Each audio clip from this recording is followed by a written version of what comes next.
এইটা হলো নবীর জন্মের আলোচনা। কিসের আলোচনা? আর এটার আরবিটা হলো মিলাদুন নবী। কি নবী? মিলাদুন নবীর আলোচনা। মিলাদুন নবীর আলোচনা এর অর্থ হলো জন্মের আলোচনা। এখন আপনাদের কাছে প্রশ্ন করব, এই যে আমি জন্মের আলোচনা করলাম, এটা কি কোনোদিন আপনারা পালন করতে পারবেন? কেউ পালন করা সম্ভব? কোন উম্মতের পক্ষে সম্ভব? কথা কয় না। পালন করা কোন উম্মতের পক্ষে সম্ভব না। এই জন্য আমরা হক্কানি কওমি উলামায়ে কেরামরা বলি মিলাদুন নবী পালন করা যাবে না, মিলাদুন নবী আলোচনা করা যাবে। শুক্রবার জুমার দিনে, শুক্রবারে আব্দুল মুত্তালিব তার ছোট ছেলে আব্দুল্লাহকে জবাই করবে। এই খবর যখন ছড়াইয়া পড়ছে, চতুর্দিক দিয়া মানুষের আনাগোনা শুরু হয়ে গেছে। প্রচুর মানুষ খানায় কাবার সামনে। এবার আব্দুল্লাহর সাজে গুজে খানায় কাবার সামনে শুয়াইয়া রাখছে, জবাই করব। তরবারে হাতে লইয়া যখন জবাই করতে গেছে, 1 থেকে 80 জন যুবতী মেয়ে তরবারি লিয়ে দাঁড়াই গেছে। সুবহানাল্লাহ আসেনি? আরো জোরে বলেন। এ ভাই, 1 থেকে 80টা তরবারি লইয়া যুবতী মেয়েরা দাঁড়াইছে। আব্দুল মুত্তালিবের কাছে গিয়া বলে, আরে আব্দুল মুত্তালিব, তোমার বাকি 9টা ছেলের যদি একটার পর একটা জবাই করো, কোনো বাধা দিব না, কিন্তু আব্দুল্লাহরে জবাই করতে আমরা দিব না। আব্দুল্লাহরে জবাই করতে দিব না। যুবতী মেয়েরা যখন তরবারি লইয়া দাঁড়াইছে, অনেক যুবকরাও মেয়েদের পক্ষে হইয়া অনেক যুবকরা তরবারি লইয়া দাঁড়াইছে। আব্দুল্লাহরে জবাই করতে দিব না, জবাই করতে দিব না। আরে আব্দুল মুত্তালিব, 9টা ছেলেরে জবাই করো, কিন্তু আব্দুল্লাহরে করতে দিব না। যদি আব্দুল্লাহরে জবাই করো গো, তাহলে গোটা মক্কা নগরীতে আগুন ধরায়া দিব। যুবকরা ডাক দেয়া বলে, আব্দুল্লাহর চেহারা যদি দেখে ব্যবসায় যায়, তাহলে ব্যবসায় বরকত হয়। আব্দুল্লাহর চেহারা দেখে যদি রাস্তায় বাহির হয়, আমাদের যাত্রা শুভ হয় রে। এমন ছেলেরে আমরা কুরবানি হতে দিব না, গোটা মক্কানের গড়িতে আগুন লাগবে। আব্দুল মুত্তালিব ব্যাপাকে পড়ে গেল, কঠিন মুসিবতে পড়ে গেল। দৌড়াইয়া তাওরাতের আলেমের কাছে গেছে, বাইরে মুসিবতে পড়ে গেছে। ওই যে যুবতী মেয়েরা, মক্কা নগরীর যুবক ছেলেরা তরবারি হাতে লইয়া আমারে হুমকি দেয়, যদি আব্দুল্লাহর গলায় ছুরি লাগাই রে, গোটা মক্কা নগরীতে নাকি আগুন ধরায়া দিব। না, আব্দুল্লাহরে জবাই করতে দিবে না। এখন কি উপায় হবে? মান্নত যদি পুরা না করি, তাহলে তো আরেক বিপদায় পড়ব। তারা পরামর্শ দিল, আব্দুল্লাহরই জবাই করতে হবে, না হয় বাকি সন্তানের গায়ে হাত দিতে পারবা না। তবে লটারি লাগাও। কিভাবে? একদিকে উট রাখো, আর একদিকে আব্দুল্লাহরে রাখো। লটারির মধ্যে যদি উটের নাম উঠে যায়, উটরে জবাই করে দিবা। যদি লটারির মধ্যে আব্দুল্লাহর নাম উঠে যায়, তাহলে কোনো বাধা মানা হবে না, আব্দুল্লাহরে জবাই করে দিবা। আরে ভাই, এবার আবার দিন তারিখ ঠিক করে, দিন তারিখ ঠিক করে খানায় কাবার সামনে আব্দুল্লাহর সাজাইয়া গুজাইয়া নিছে। যদি লটারিতে আব্দুল্লাহর নাম উঠে যায় গো, তাহলে জবাই করে দিব। আরে চতুর্দিক থেকে মানুষের আনাগোনা, চতুর্দিক থেকে মানুষের আনাগোনা। আগের মতো আবার মানুষগুলি একত্রিত হয়েছে। এমনি আব্দুল্লাহর সঙ্গে আর উটের সঙ্গে একটা লটারি দিছে, যার নাম উঠে। সর্বপ্রথম 10 বার লটারি মারছে, 10 বার আব্দুল্লাহর নাম উঠে গেছে। আবার 10 বার দিছে, আবার আব্দুল্লাহর নাম। আবার 10 বার দিছে, আবার আব্দুল্লাহর নাম। এইভাবে করতে করতে 99 বার আব্দুল্লাহর নাম লটারি উঠে গেছে। 100 কত বাকি? একবার বাকি। 99 বার আব্দুল্লাহর নাম। আরেকবার দেওয়ার আগে সমস্ত যুবতী মেয়েরা আবার তরবারি লইয়া দাঁড়াইছে। আরে আব্দুল মুত্তালিব, 99 বার নয়, যদি 99,000 বার হয় গো, আব্দুল্লাহর গলার মধ্যে ছুরি লাগাইতে আমরা দিব না, দিব না, আমরা দিতে পারি না। লটারির যদি 99,000 বার আব্দুল্লাহর নাম উঠে রে, ওয়াদা দিলাম আব্দুল্লাহর গলার মধ্যে আমরা ছুরি লাগাইতে দিব না। আব্দুল মুত্তালিব মহা মুসিবতে পড়ে গেল। 99 বার আব্দুল্লাহর নামটা লটারি উঠে গেছে। আর একবার বাকি রইছে। একবার যে বাকি রইল, একবার যে বাকি রইল, এখন যদি আমার আব্দুল্লাহর নাম উঠে তুলে নি উপায় আছে? চতুর্দিক থেকে ঘোষণা হচ্ছে, এখন যদি আব্দুল্লাহর নাম উঠে যায় কোনো বাধা মানা হবে না, বাধা মানা হবে না। আব্দুল্লাহরে আমরা জবাই করে দিব, যারা প্রতিবাদ করবে তাদের সঙ্গে লড়াই হবে। এবার আরেকবার লটারি টান দিল। আরেকবার লটারি টান দেওয়ার সাথে সাথে আল্লাহর কুদরতে উটের নাম উঠে গেছে। আরে ভাই, উটের নামটা যখন উঠে গেল, আনন্দে যুবতীরা লাপাইতে আলহামদুলিল্লাহ, আলহামদুলিল্লাহিল আকরামিল্লাযী খালাকাল ইনসানা ওয়া কাররাম ওয়া আল্লামাহু মিনাল বায়ানি মা লাম ইয়ালাম فسبحان الذي لا يحصى امتنانه باللسان ولا بالقلم ونشهد أن لا إله إلا الله وحده لا شريك له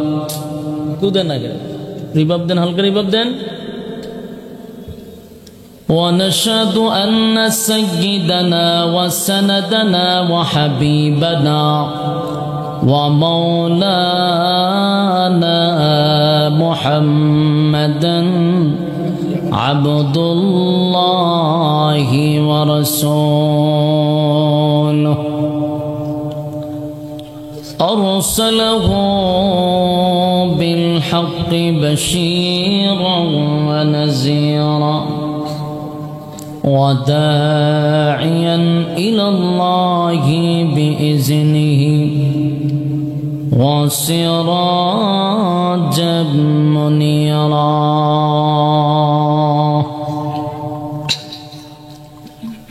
أما بعد فأعوذ بالله من الشيطان الرجيم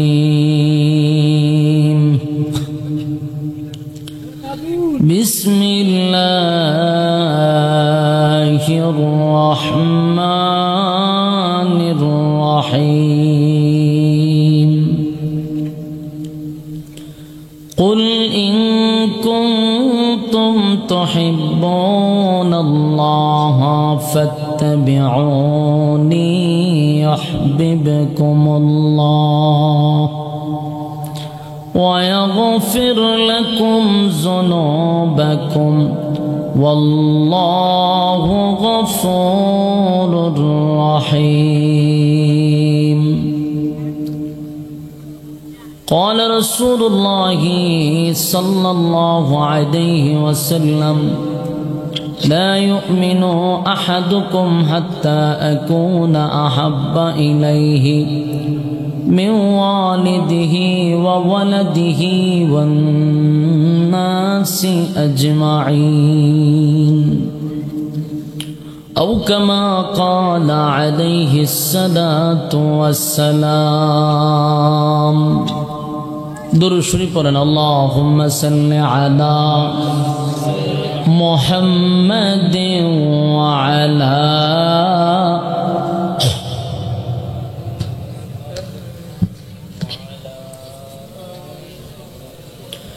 كما صليت على إبراهيم وعلى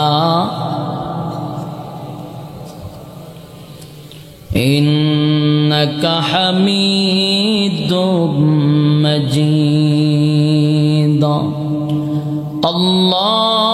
اللهم بارك على محمد وعلى آل محمد كما باركت على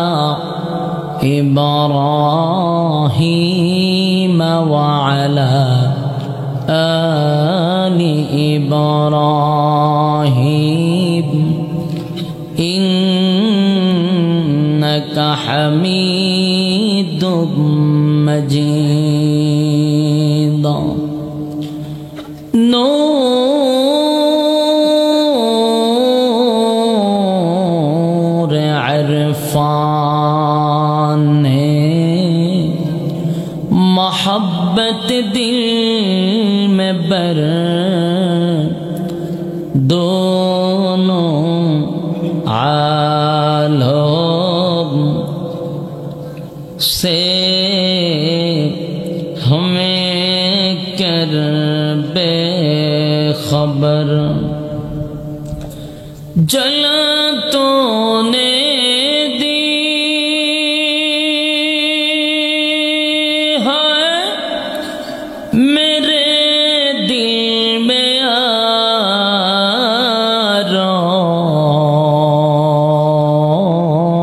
آرام. جلن کی دوا اب پھیلا دے خدایا. سارے دنیا طے کیا میں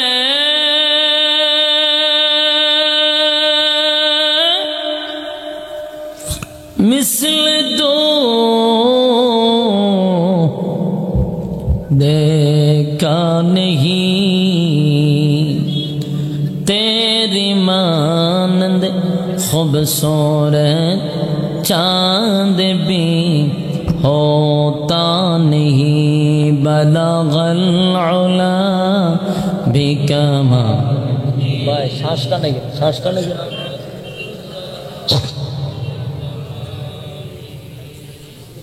سانس کم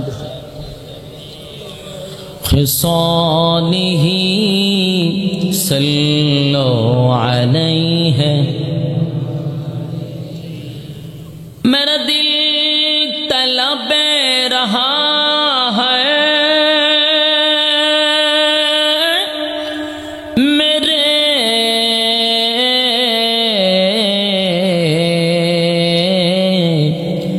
جلنے رہا ہے سینہ.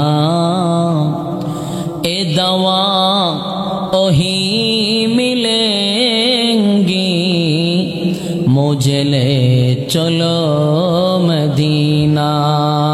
بل بکمالہ کشف الدجی حسنت جمیع خصالہ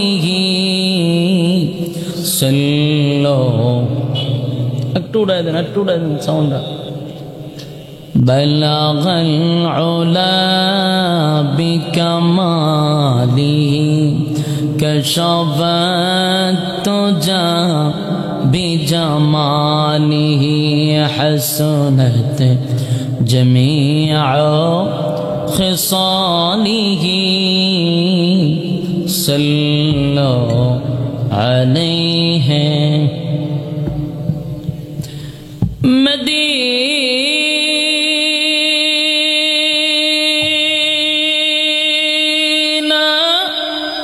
مدینہ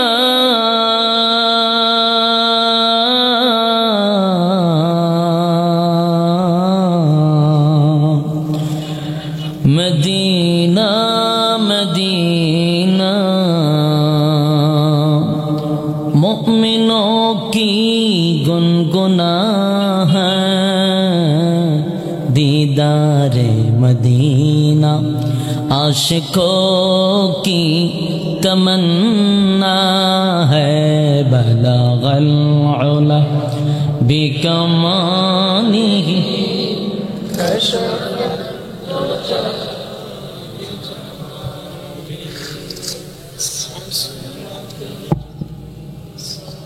خصالہ صلو بختی کا چمکی ستارہ حاضری کا ہو اشارہ دیکھ کر روضہ پیارا بلغ العلا بکمالہ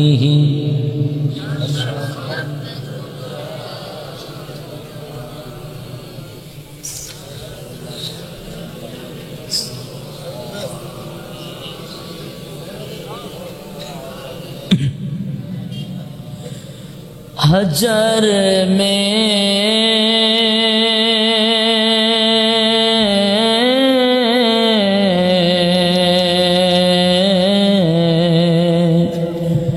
شجر میں تیرے رنگ بو ہے جدر دکھتا ہو مولا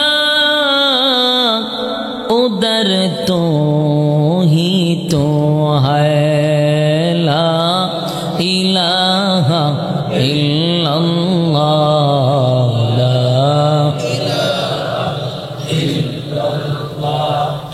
لا الہ الا اللہ لا الہ الا اللہ لا الہ الا اللہ لا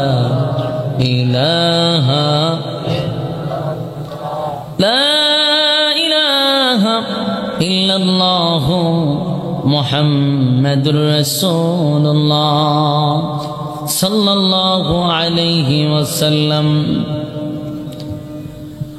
আলহামদুলিল্লাহ সুনামগঞ্জ জেলার অন্তর্গত হুসেনপুর মনমতের চর ইসলামী যুব সংঘের উদ্যোগে আয়োজিত তাফসীরুল কোরআন মাহফিলের সম্মানিত আজকের সভাপতি হযরত মাওলানা আব্দুল ওয়াহাব সাহেব মুহতামিম টুকের বাজার মাদ্রাসা আজকের মাহফিলের আরও আছেন হযরত মাওলানা আব্দুল জলিল সাহেব ইমাম ও খতিব হুসেনপুর জামের মসজিদ আজকের মাহফিলের আরও আছেন যিনি বয়ান করে গেছেন হযরত মাওলানা বেলাল আহমদ বেলালি সাহেব বিশম্বপুর এছাড়া আরও স্থানীয় উলামায়ে কেরাম উপস্থিত আছেন সম্মুখ পানে তরুণ যুবক ভাইয়েরা উপস্থিত আছেন মুরব্বিয়ানে আজম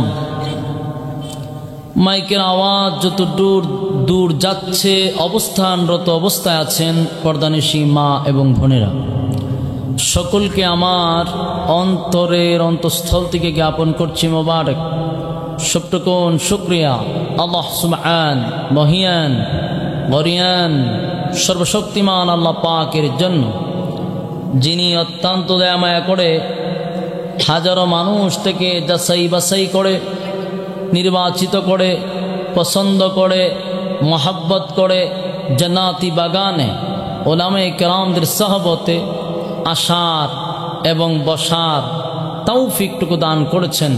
এজন্য আসুন সকলেই আবনত চিত্তে হৃদয়ের আবেগ অনুভূতি উজাড় করে সমবেত কণ্ঠে একই সুরে সমসুরে আওয়াজ দিয়ে বলে আলহামদুলিল্লাহ।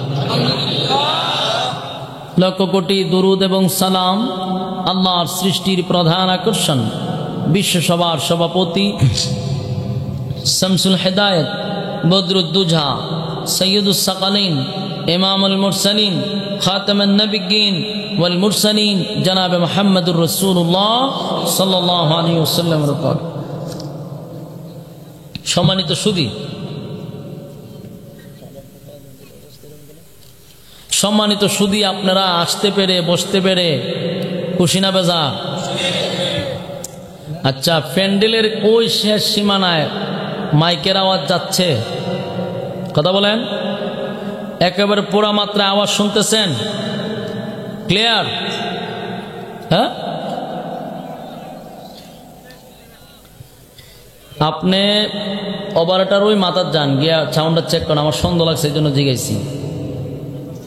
আগে কিন্তু আপনার আউটপুটের সাউন্ড সুন্দর ছিল, আমি ওটার আগে আমি ওইটাই বলছিলাম, কিন্তু শুধু বলছিলাম যে বক্সটা দূরে দেন, কিন্তু আপনি এখানে কেরামতি করে এই কাহিনীটা করছেন। সাউন্ড তো খুব সুন্দর ছিল, সেটিং লড়াচড়া করে লাইছেন। এখন সাউন্ডে কম, আমি বুঝতে পারছি, ওই যে এখান থেকে রিপোর্ট দিতেছে। প্যান্ডেলের বাহিরে যান, এক মিলে আওয়াজ হতে হবে, সামনে যতটুক পিছনে অতটুক হতে হবে, আউটপুট ঠিক রাখেন। অত্যন্ত গুরুত্বপূর্ণ এক জায়গায় আপনারা বসছেন, ফজিলতপূর্ণ একটি জায়গা, বরকতপূর্ণ একটি জায়গা, ওলামায়ে কেরামদের মজলিসে আপনারা বসছেন। যতক্ষণ এখানে বসা থাকবেন, নাযালাত আলাইহিমুস সাকিনা, উপর থেকে রহমত নাজিল হইতে থাকবে। প্যান্ডেলের ভিতরে, প্যান্ডেলের এরিয়ার ভিতরে যতক্ষণ বসা থাকবেন, আপনি এবং আমার দ্বারায় গুনাহ না হওয়াটাই সম্ভব। প্যান্ডেলের বাহিরে গেলে গুনাহ হওয়াটা সম্ভব। এখানে ঠিক বেঠিক আসেনি? কি আছে? তাহলে ঠিকঠাক কইয়েন, রেখে দেন গা, যেখানে যেটা বলার এখানে বলবেন। এখানে যতক্ষণ বসা থাকবেন নিরাপদ, গুনাহ থেকে মুক্তি।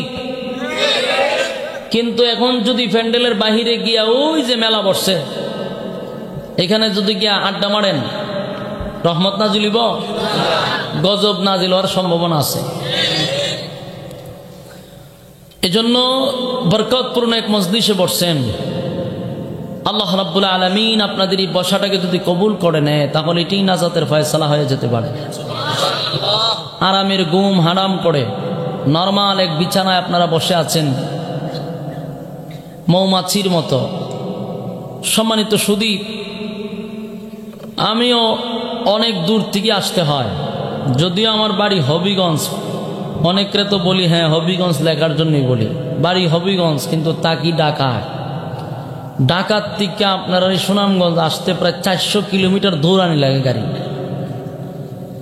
আপ ডাউনে যদি 1000 কিলো দৌড়ানি লাগে, তাহলে চিন্তা করেন কত ঘন্টা লাগে। আমি একবার হিসাব করছি, ঢাকার থেকে আমার মসজিদ থেকে জুমা পড়াই আপনার ওই সুনামগঞ্জে প্রোগ্রাম করছি, প্রায় 10 ঘন্টা সময় লাগছে আমার। মাঝখানে একটু মাঝে মধ্যে নামাজ পড়ন লাগছে, একটু নাস্তা চাটা খাইছি, এই সময় এতটুকুই খরচ করছি, 10 ঘন্টা। এখন আপনারা বিবেকের কাছে প্রশ্ন করি, আসতে যদি আমার 10 ঘন্টা লাগে, যাইতে 10 ঘন্টা না, তো কয় ঘন্টা হইল? রাইতে দিনে কয় ঘন্টা হয়? 24 ঘন্টার মধ্যে 20 ঘন্টা নাই, তো 4 ঘন্টা কিতা করতাম আমি? 4 ঘন্টার কোনো দরকার আছে আমার? 20 ঘন্টা তো আপনারা দিবার লাগে আমার কাছে গা। এখন আমরা একটু গভীরভাবে চিন্তা করেন। আপনারা তো মনে করেন যে বক্তা ভিআইপি গাড়ি নিয়ে আসে, ওয়াজ করে টেকা লইয়া ভিআইপি গাড়িতে জাগা, খালি সামানটা তো দেখছেন। একবার পিছনে তাকায় দেখেন যে এই প্রোগ্রামে আসতে গিয়া বেচারা রাইতও নাই দিনও নাই, দুটোই চলে গেছে। রাইতে দিনে মিলে এলো 24 ঘন্টা, তো 20 ঘন্টা তো শেষ হোক, আর 4 ঘন্টা খারই হতেন ঘুমাইতে শেষ। এইগুলো আমাদের হালত। আমরা 20 ঘন্টা সময় ব্যয় করি আপনারা এখানে 1.5 ঘন্টা সময় দেওয়ার জন্য, আর আপনারা মনে করতেছেন সাউনি রমুলের আউটফুট দিচ্ছেন কেন আমার দাঁড়াই না হয়, এখানে নিয়ে দিচ্ছেন আউটফুট, এখান থেকে আওয়াজ হয় কা কেন? এই মাথাতে এইদিকে দিবেন কেন? বক্তার দিকে দিবেন কেন? বক্তার দিকে দেন। যে আমি কথা বলতেছি রিপিট আসতেছে, বিরক্তকর, এটা সরাই দেন। পারলে এইভাবে দেন, আমার দিকে দেন, এটা রিপিট আসতেছে না, কথা বলতে ডিস্টার্ব হয়। আহা, আমি বারবার বলছি আমার আনতে গেলে একটু মাইক ভালো লাগবে, মাইক ভালো লাগবে সব জায়গায়, এই জন্যই সমস্যা আমার লাগে। এখন আবার কমাইতে কমাইতে নিছেন কেন সাউন্ড কইতে সাউন্ড দেন, এইটা করতে থাকেন, 1 ঘন্টা কাটাইলাম এইভাবে। সাউন্ড এইটার আগেই যেটা সুন্দর, আগের বক্তার সময় সাউন্ড সুন্দর ছিল, দেন। সম্মানিত সুধী, যেটা বুঝাইতে চাচ্ছি সেটা হলো, আপনারা হয়তো এখানে 1.5 ঘন্টা সময় বসবেন, আপনারা ধৈর্য হারা হয়ে যান, বিরক্ত হয়ে যান, অথচ একবার ভাববেন যে এখানে 1.5 ঘন্টা দেওয়ার জন্য উনি নিজে 20 ঘন্টা বইসা আসছে। কয় ঘন্টা? শুধু আপনারা এই 1.5 ঘন্টা সময় দিবেন।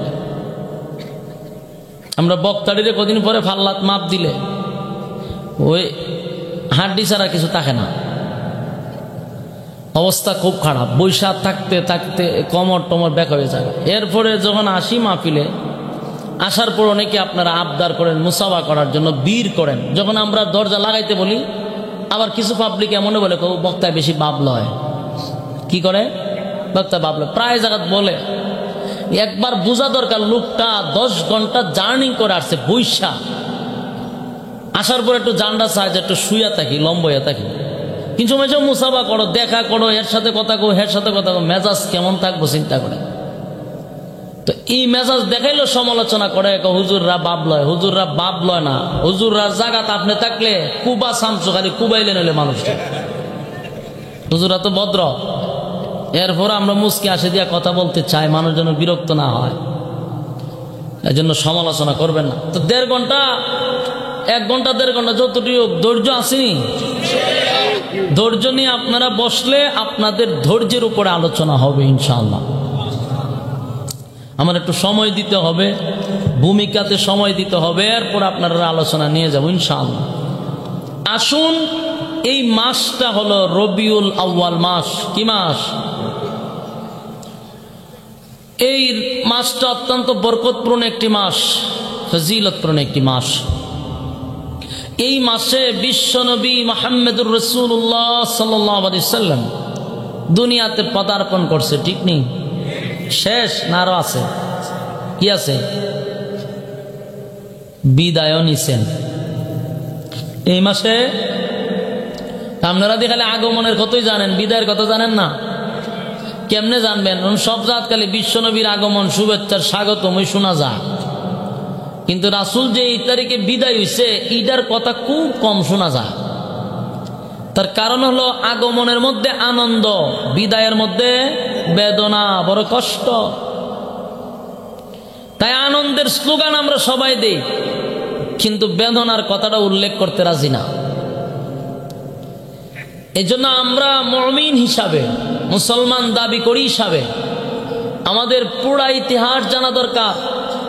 রাসূল আরবি সাল্লাল্লাহু আলাইহি ওয়াসাল্লাম এই মাসেই জন্মগ্রহণ করেছিলেন। মক্কা নগরীতে কুরাইশ বংশে সুবেহ সাদিকের সময় রবিউল আউয়াল মাসে দুনিয়াতে পদার্পণ করেছেন। আবার এই মাসেই রাসূলের ওফাত হয়েছেন। কিন্তু ওফাতের বিষয়টি স্পষ্ট অনেকে আমরা বলি না, এই মাসটা আসলে ওফাতের কোনো আলোচনাই হয় না, শুধু আগমন। আগমন এমন অবস্থা হয়, মিছিল মিটিং সহকারে বাহির হয়, আনন্দ মিছিল করা হয়, লাপালাপি ফালাফালি তো করা হই। এর দ্বারা বুঝাইতে চায় বিশ্বনবীর আগমন, শুভেচ্ছার স্বাগতম। তোমাদের বোঝাও তো দরকার, এই মাসেতে রাসূল বিদায় হইছেন, সেটার জন্য কি করো?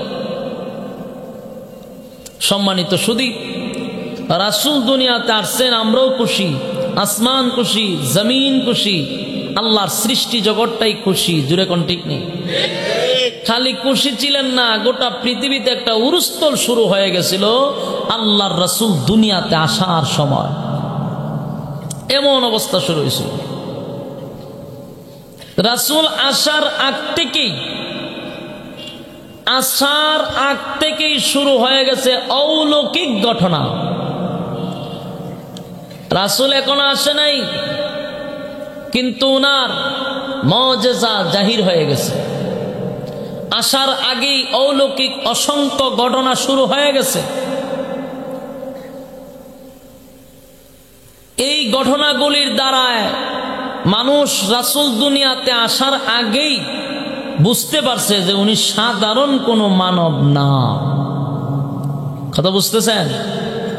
আর সাউন্ড লড়েন না, ঠিক আছে লড়েন। সম্মানিত সুধী, রাসূল দুনিয়াতে আসে নাই তখন থেকেই যদি শুরু হয়ে যায় অলৌকিক ঘটনা, তাহলে এটার প্রতি আকর্ষণ আরো বাড়ে না? বেড়ে যায়। আপনারা আমার সাথে হ্যাঁ না ঠিক বেঠিক বলতে পারবেন? একবারে চুপ এইভাবে থাকেন না, কিছু কথাবার্তা বললেন, হ্যাঁ হ্যাঁ না না এইভাবে বললেন, তৈলে এর দ্বারা আমি বুঝতে পারি যে আমার কথাটা আপনারা বুঝতেছেন। আর আপনার বাড়ি কোন জায়গা?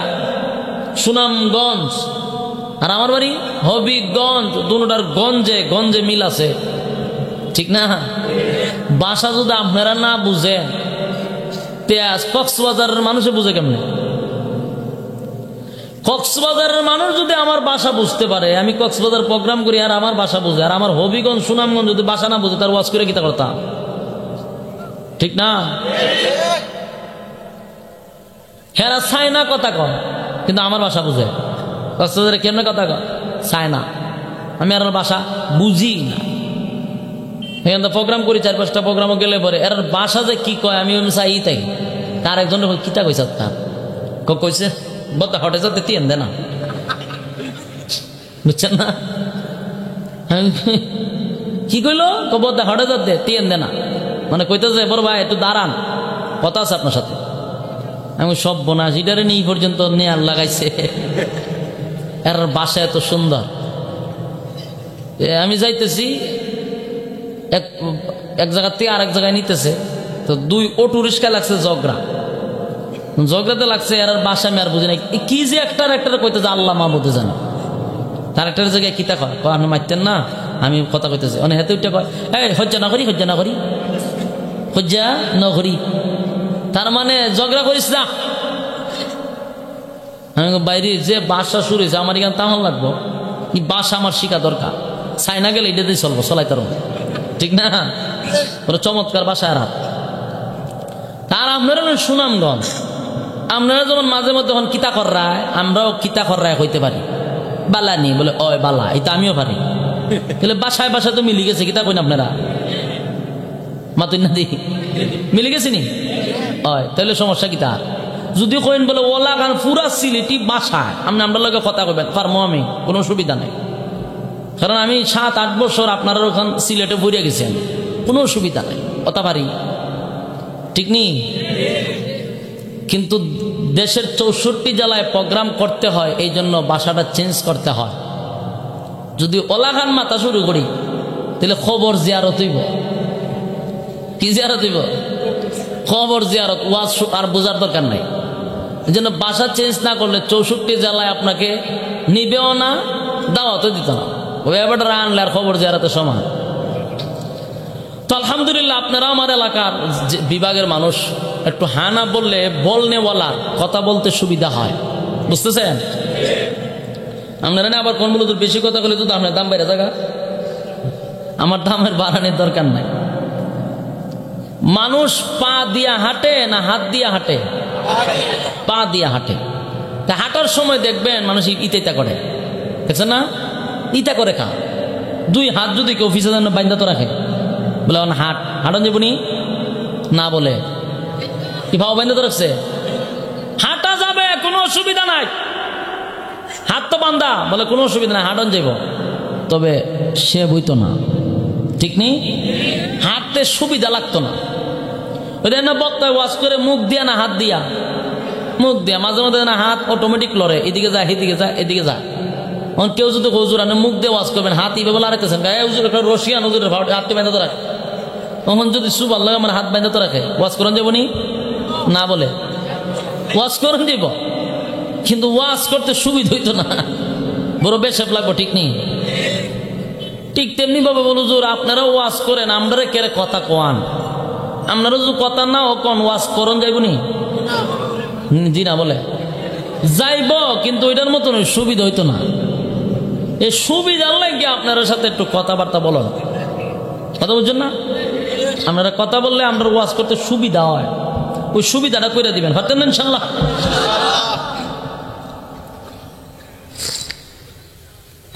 এবার শুন, এই রবিউল আউয়াল মাস ফজিলতপূর্ণ একটি মাস। রাসূল আসছেনও গেছেনও। রাসূল সাল্লাল্লাহু আলাইহি ওয়াসাল্লাম এই মাসেই জন্ম নিছিলেন, এই মাসেই বিদায় নিছিলেন। ইখতিলাফ আছে, কিন্তু আমি ইখতিলাফটা বাদ দিয়ে দিলাম, মেনে নিলাম। কিন্তু আশার আনন্দ, রাসূল যেদিন দুনিয়ার থেকে বিদায় হয়ে গেছিল সেদিন থেকে আশার আনন্দ আর রইছে না। বিদায়ে সমস্ত আনন্দকে বিসর্জন দিয়ে দিছে।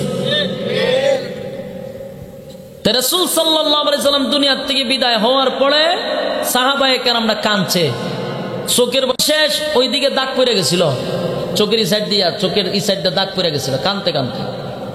কিন্তু 1400 বছর পরে আমরা লাফাই, আমরা লাফায় আনন্দ মিছিল করি। আল্লাহর পয়গম্বর এই মাসে পদার্পণ করেছিলেন, একই মাসে বিদায় হয়েছিলেন। তাই আসার আনন্দ সেদিনই বন্ধ যেদিন রাসূল বিদায় হয়ে গেছেন। সেদিন থেকে কান্না শুরু হয়েছে। সত্যিকারের আশিক রাসূল যারা, তারা কাঁদতে কাঁদতে চোখের সাইড দিয়ে দাগ ফলাইছে। সম্মানিত সুধী, তাহলে এবার আসুন, আমি আপনাদের সামনে আজকে রাসূলের জন্ম নিয়ে কিছু কথা বলতে চাই।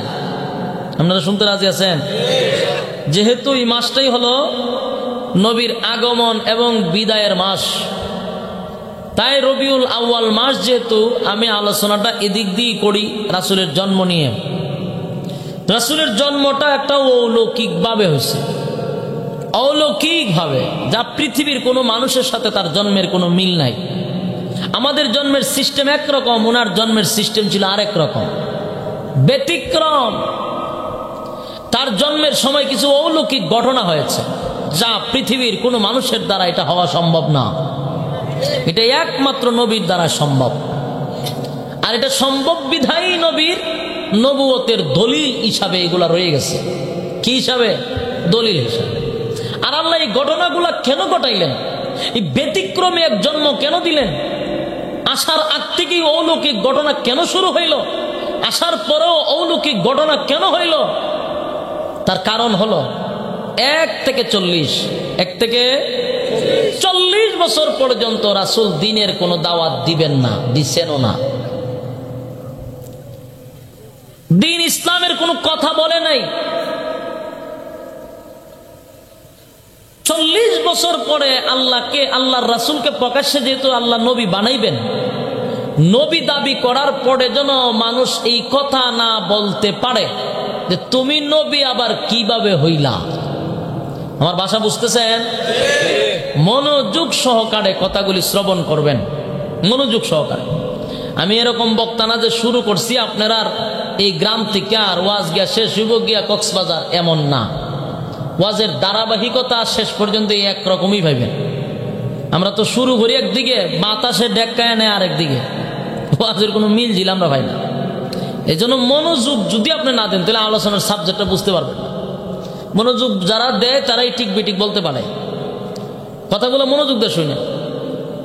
40 বছর হওয়ার পরে যখন কোরআন নাজিল হবে আর ওহী যখন রাসূলের কাছে আসবে, ওনাকে আল্লাহ নবী বানাইবেন, তখন যেন মানুষ না বলতে পারে যে তুমি নবীটা আবার হইলা কেমনে, তুমি রাসূল হইলা কিভাবে। এই কথা যেন না বলতে পারে। রাসূল আসার আগ থেকে সিগন্যাল, আসার পরে ব্যতিক্রমিক অলৌকিক ঘটনা। সুবহানাল্লাহ। এই অলৌকিক ঘটনায় আর 1 থেকে 40 বছরের জীবন যাপনে যেন মানুষ বুঝতে পারে উনি নবী হওয়া সম্ভব। বুঝতেছেন? তখনই কথা বলার কোনো সুযোগ নাই। আল্লাহ একটা সুযোগও রাখছে না। এই 40 বছরের জীবনই প্রমাণ করবে যে উনি নবী। এর আগ থেকে রাসূল আসার বহু আগ থেকে, আর এটা তো আপনারা জানেন যে আল্লাহ আসমান জমিন না বানাইবার আগেই আমার রাসূলকে বানাইছিলেন। যখন আসমান জমিন বানান নাই তখন আল্লাহ সূরা ইয়াসিন পড়ছেন। সুবহানাল্লাহ।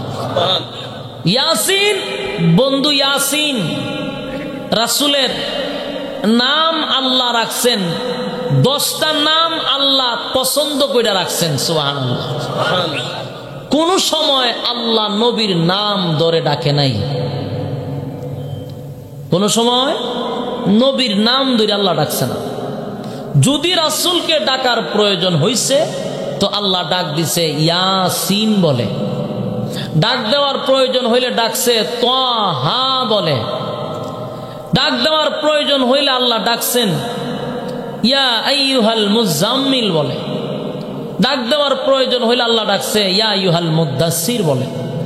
এইভাবে আল্লাহ নাম ধরে ডাকে নাই, উফাদি বইলা ডাক দিছে। উফাদি। তাহলে এখন বুঝেন আল্লাহর রাসূলকে আল্লাহ কত মহব্বত করছে। নাম ধরে ডাকে না, উফাদি ধরে ডাক দিছে।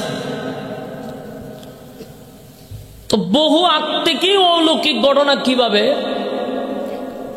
রাসূল সাল্লাল্লাহু আলাইহি সাল্লাম যখন দুনিয়াতে আসে নাই, বরং ওনার বাবাই বিয়া করছে না, তখন থেকেই শুরু হয়ে গেছিল রাসূলের আগমনের সিগন্যাল। বাকি সুবহানাল্লাহ গুলো বাড়িতে গিয়ে বলে দিয়েন, আদায় করে নিয়েন। কিন্তু যারা এখানে বলতে পারতেছেন না, আপনারা ইমানের জোরে দিতেছে না, তো বাড়িতে গিয়া ঘুমাইয়া আপনার তাইন্ডে লইয়া কইয়া লইয়া, কিন্তু খাজা আদায় করুন লাগবো। রাসূলের বাবা বিবাহ করে নাই তখনই আসার সিগন্যাল শুরু হয়ে গেছে। সুবহানাল্লাহ। কিভাবে? জমজমের পানি একবার বন্ধ হয়ে গেছে। আব্দুল মুত্তালিব খানায়ে কাবার সামনে গিয়া কাবার মালিকের কাছে দরখাস্ত করছে যে আপনি জমজমের পানিটা পুনরায় চালু করে দেন। হে কাবার মালিক, জমজমের পানি চালু করে দাও। যদি জমজমের পানি চালু করে দাও তাহলে 10টা ছেলের থেকে একটা ছেলেরে তোমার রাস্তায় কুরবানি করে দিব। মান্নত যখন করছে তো সাথে সাথে জমজমের পানি চালু হয়ে গেছে। মান্নত করবেন কার নামে? জোরে বলেন। এটা খেয়াল রাখেন। আমরা মান্নত করি বাবার নামে, কি তো ফুক টুকায় না, মুসিবত হবে। এখন মান্নত যদি করতে হয় কার নামে করব? কিন্তু আমরা মান্নত করি বাবার নামে, মাজারের নামে, বাজারের নামে, অমুক বাবার নামে, তমুক বাবার নামে। এই মান্নত গুলা কিন্তু আমরা বেশিরভাগই করি বাবাদের নামে। কয় আমার যদি মুসিবত দূর হয় শাহজালাল বাবার দরবার দিয়া দিমু। কিতা দিবে? লাও দিমুনে, গুরু দিলামুন একটা। মাজারে দেওয়ার কোনো ক্ষমতা আছে আপনারে? মান্নত করবেন আল্লাহর জন্য, আল্লাহর নামে মান্নত করা। আগেরকার মানুষগুলি আল্লাহর নামে মান্নত করছে, এই জন্য তাদের মান্নত করার সাথে সাথে তাদের দোয়াও কবুল হয়ে গেছে। আর অন্য মুসিবতে বললে কয় শাহজালাল মাজারে গিয়ে সিন্নি করে দিমনি। আরে কি অসুবিধা দেখছেন। সম্মানিত শুধু উনি মান্নত করলেন, মান্নত করার পরে সাথে সাথে জমজমের পানি চালু হয়ে গেছে। এখন বিষয় হলো জমজমের পানি তো চালু হয়েছে ঠিক, কিন্তু উনি আর মানত পুরা করে না। আমরা স্বার্থ আদায় হয়ে গেলে পরে আল্লাহর আর চিনি না। তুফান আইলে দেখেন কি সুন্দর পরে দেখছেন নি রকম ফালা দূরে রাখো, আল্লাহ আল্লাহ আল্লাহ, আর জীবন এটা করতাম, আল্লাহ মাফ করে দাও, আল্লাহ টাটাটা অন্য আন্দা ভালো, আমার ঘরের পাশে একটা আছে হেরুফে টাটাটা ফালাই দিই, আমার ভালাই এইভাবে কানতে মিনিট। আমি ছোটবেলা লাইন করতে পারতে খাটের তোলে গিয়ে ঢুকে থাকা হের ডাকের শুনে আল্লাহ তুফান বন্ধ করে। তুফানটা বন্ধ কইরা সারলে ওই দৌড়টা মারি উড়ানো আছে রেখো, আমরার গাছ মাছ একটা ভাঙছে না, ওই দুশ্মনের গাছ ভাঙছে। বুঝতে পারছে? তো এই যে একটা অবস্থা, আমরা যখন বিপদ কেটে যায় আমরাও আস্তে করে সরে আসি। মান্যতার পুরা করে না, তো আল্লাহ স্বপ্নের মাধ্যমে বারবার সিগন্যাল দিতেছে, আব্দুল মুত্তালিব মান্যত পুরা করো, না হয় কিন্তু বিপদ আসবে, বিপদ। একবার নয়, দুইবার নয়, তিনবারের মাথায় বলতেছে 10টা ছেলের উপরে বিপদ আসবে, মান্যত পুরা করে লাও। আব্দুল মুত্তালিব দৌড়াইতে দৌড়াইতে গুমতি গুইটা তাওরাতের একজন আলেম ছিল ওয়ারাকা বিন নওফেলের কাছে। তদানীন্তন সময় সে ইনজিল কিতাব, তাওরাত কিতাব, এটার একটা পুরাটাই উনি রিসার্চ করতেন, প্রচুর স্টাডি করতেন, যার জন্য সে তাওরাতের আলেম ছিল, পণ্ডিত আছে। তার কাছে গিয়া বলতেছে যে মান্যত তো করছিলাম, এখন মান্যত তো আর পুরা করছি না, এই যে প্রতিদিন খালি স্বপ্নে দেখি।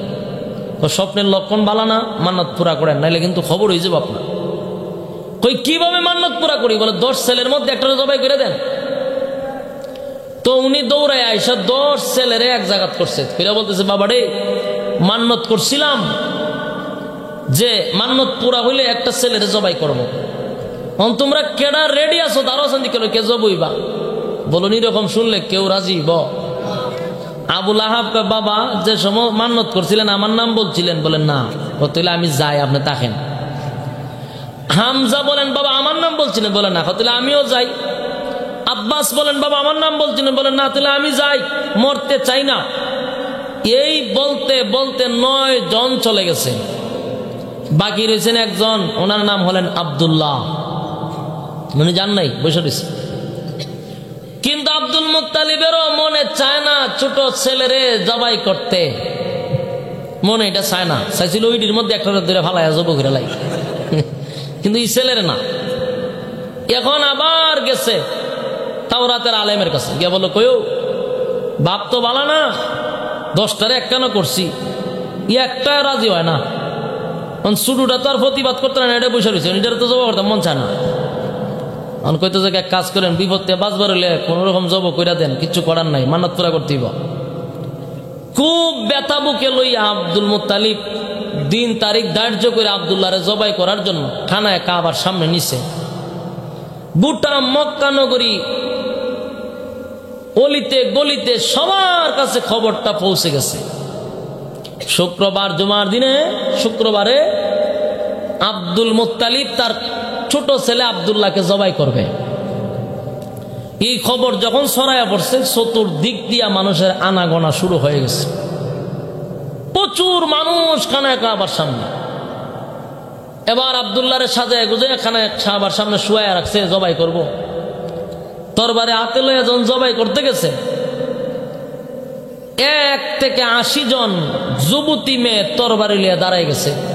সুবহানাল্লাহ আসেনি? আরো জোরে বলেন।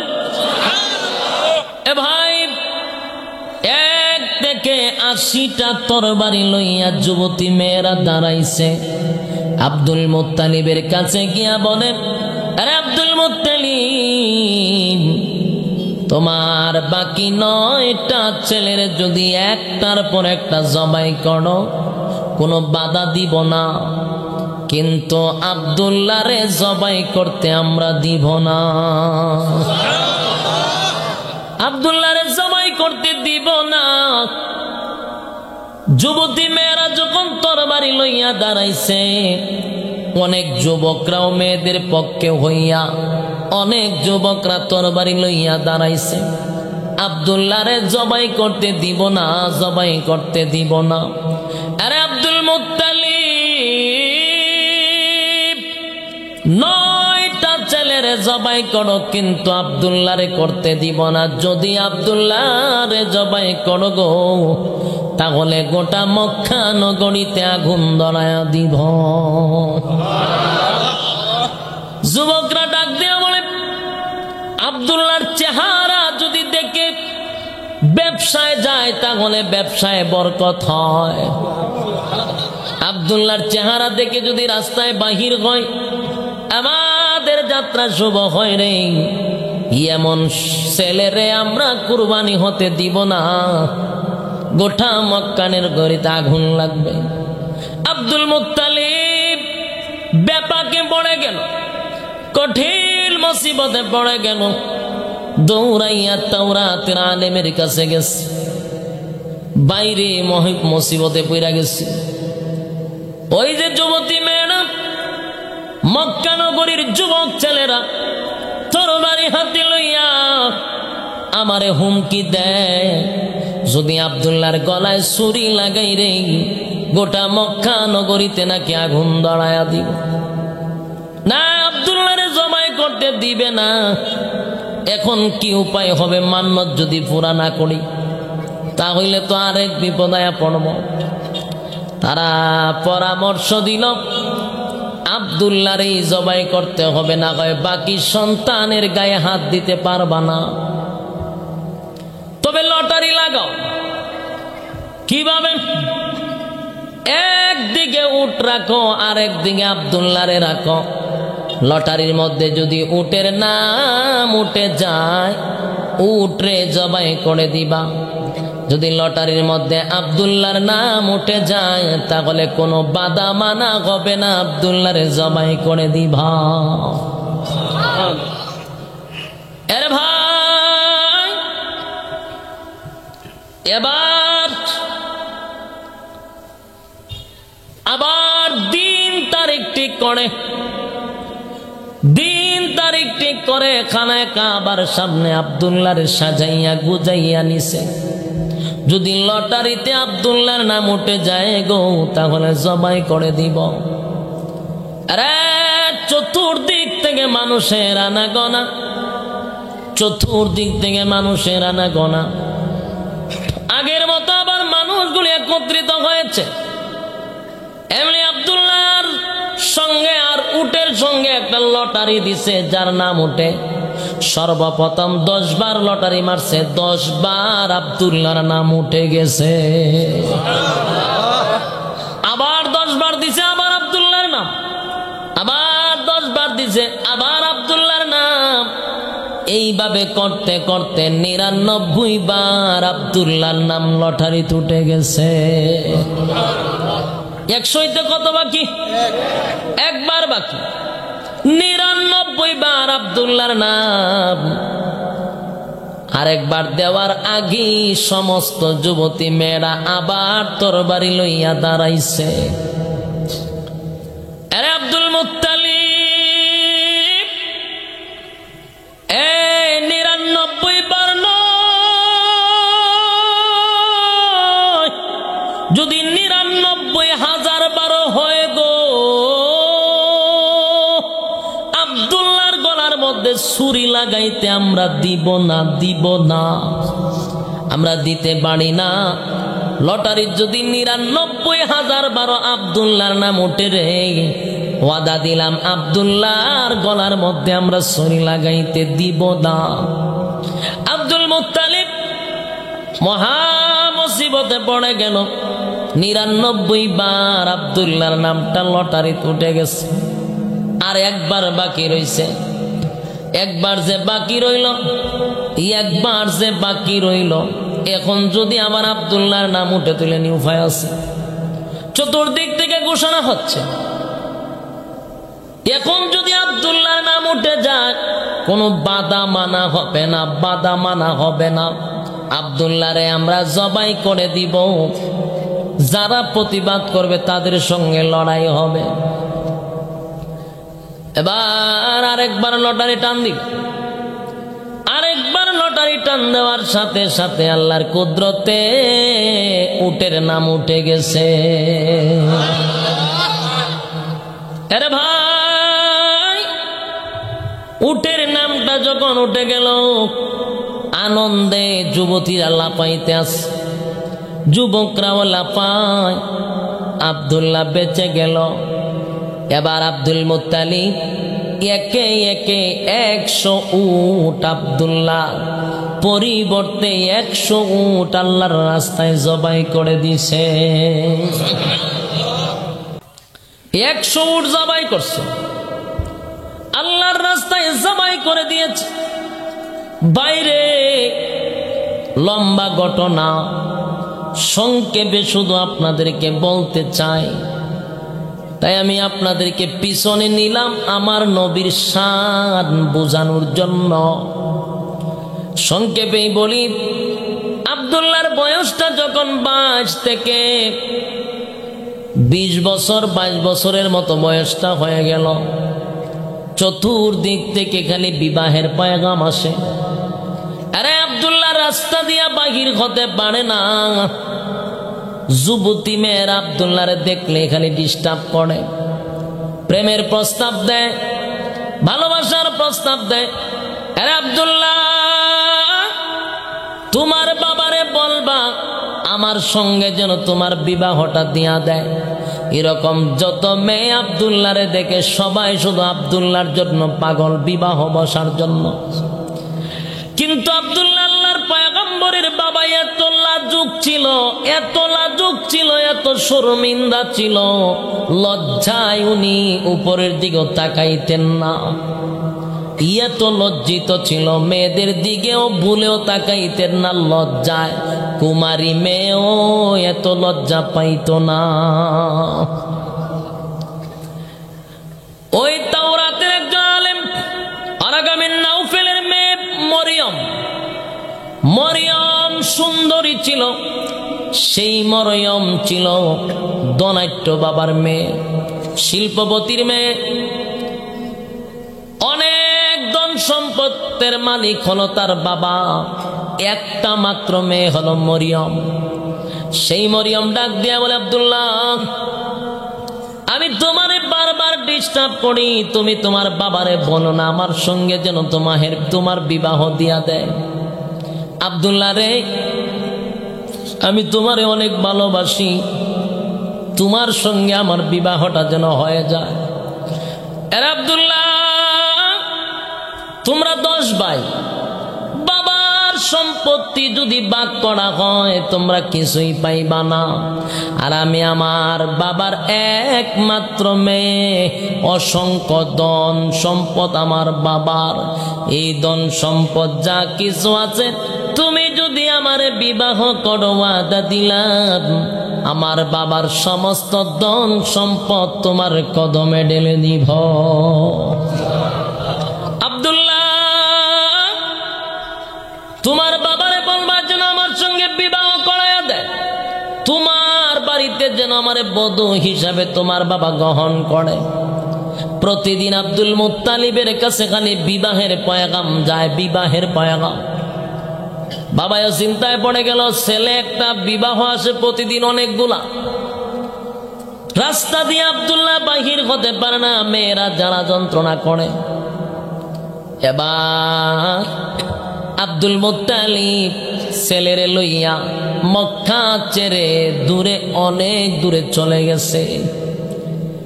আব্দুল মুত্তালিব আল্লাহর পয়গম্বরের বাবা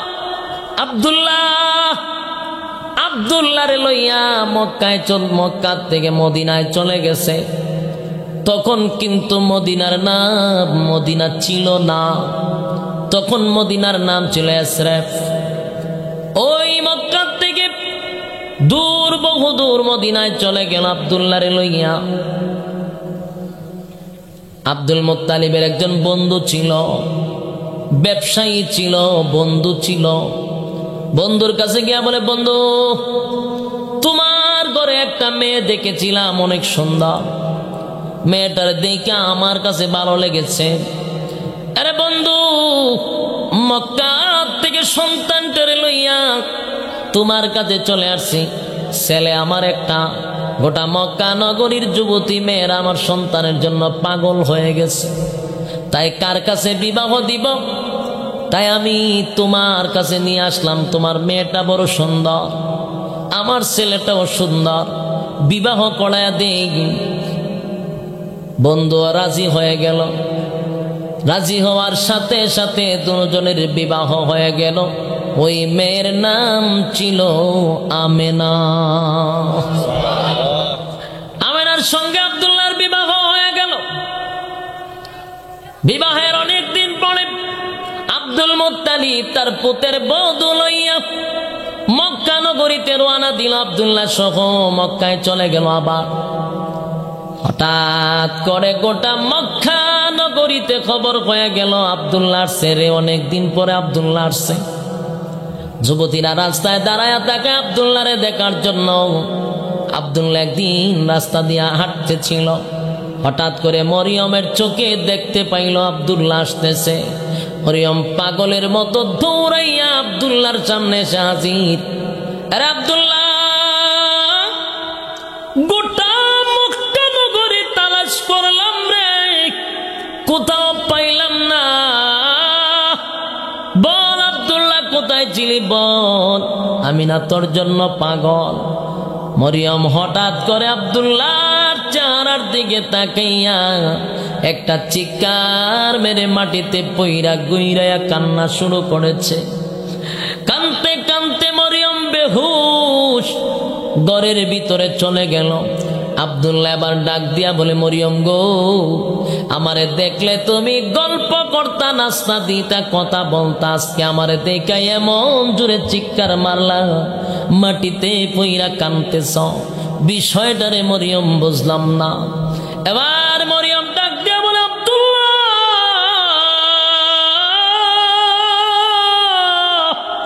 খানা একটা আবার কসম দিয়ে বলি, তাওরাতের কসম দিয়া বলি, ইনজিলের কসম দিয়া বলি, আব্দুল্লাহ মিথ্যা বলিস না, বল তুই কি বিবাহ করেছিস? আব্দুল্লাহ বলেন, হ্যাঁ আমি বিবাহ করেছি। কোথায় রে? বলে মদিনায়। মেয়ের নাম কি? বলে আমেনা। এবার মরিয়ম কানতে কানতে কানতে বেহুশ হয়ে যায়। এরে আব্দুল্লাহ, কি করলি রে? আসমানটা ভেঙে যেন মাথায় পড়ে গেল। ও আব্দুল্লাহ, তোর জন্য কত পাগল ছিলাম জানুস নি? তোর জন্য এমনি এমনি পাগল ছিলাম না। আব্দুল্লাহ রে, আমার বাপ হলো তাওরাতের আলেম, ইনজিলের আলেম। আমার বাবার সঙ্গে আমি থেকে থেকে তাওরাত রিসার্চ করেছি, প্রচুর স্টাডি করেছি। আমি পড়ালেখা যখন তাওরাতে শুরু করে দিলাম, তাওরাত কিতাব পড়ে আমি পেয়েছি মুহাম্মদী নূরের সন্ধান পেয়েছি। আল্লাহু আকবার বলেন। মুহাম্মদী নূরের সন্ধান পেয়েছি, যেই নূর, যেই পয়গম্বর হলেন সমস্ত নবী কুলের সম্রাট, নবীদের নবী, শেষ নবী, যারে আল্লাহ দুনিয়ায় না পাঠাইলে সৌন্দর্য আল্লাহ দুনিয়ার করতেন না, সেই পয়গম্বরের নূরের সন্ধান আমি পেয়েছিলাম। আর আমার বড় স্বপ্ন ছিল, এই নবীর বাবা, এই নবীর মা যেন আমি হইতে পারি। আর এই মুহাম্মদী নূর আমি তালাশ করতে করতে তোমার মধ্যে আমি পেয়েছিলাম। তোমার কপালে মুহাম্মদী নূর বাসত। সুবহান। আরে আব্দুল্লাহ, তোমার কপালে মুহাম্মদী নূর, এই নূর বাসত, তাই তোমার জন্য যুবতী মেয়েরা পাগল ছিল, আমি পাগল ছিলাম। কারণ আমার টার্গেট ছিল, তোমার কাছে যদি বিবাহ বসতে পারি তাহলে আখির জামানার পয়গম্বরের মা আমি হতে পারবো। এর আখির জামানার মা যদি হতে পারতাম, তাওরাত কিতাবের মধ্যে পাইছি পৃথিবীর শ্রেষ্ঠ মা হিসাবে স্বীকৃতি পেতাম। এমন একজন পয়গম্বর দুনিয়াতে আসবে, তারে পেটে নেওয়ার জন্যই তো তোমার জন্য পাগল ছিলাম রে আব্দুল্লাহ। এরে আব্দুল্লাহ, তোমারে কত ভালোবাসতাম জানো নি?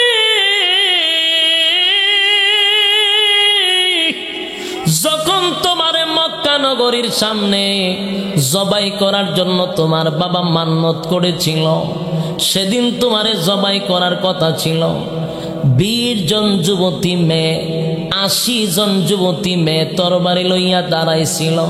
জানো নি রে আব্দুল্লাহ, ওই 80 জন মহিলাকে পাঠাইছে, ওই 80 জন মেয়ে আমি মরিয়ম পাঠাইছি তোমার হেফাজত করার জন্য। আব্দুল্লাহ, আজকে আমি তোমারে পাইলাম না, তোমার কপালে নূর দেখি না। এই নূর যারে বিবাহ করেছ তার গর্ভে চলে গেছে, তাই তোমার প্রতি আমার আর কোনো আকর্ষণ নাই। আর তোমাকে কোনোদিন আমি রাস্তাঘাটে ডিস্টার্ব করব না, তোমাকে আর কোনোদিন বিরক্ত করব না।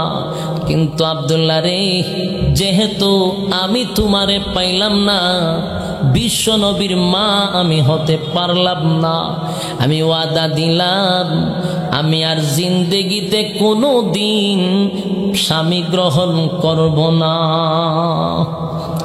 আরে ভাই, লম্বা ঘটনাটা আমি সংক্ষেপে শেষ করে দিই বোঝানোর জন্য।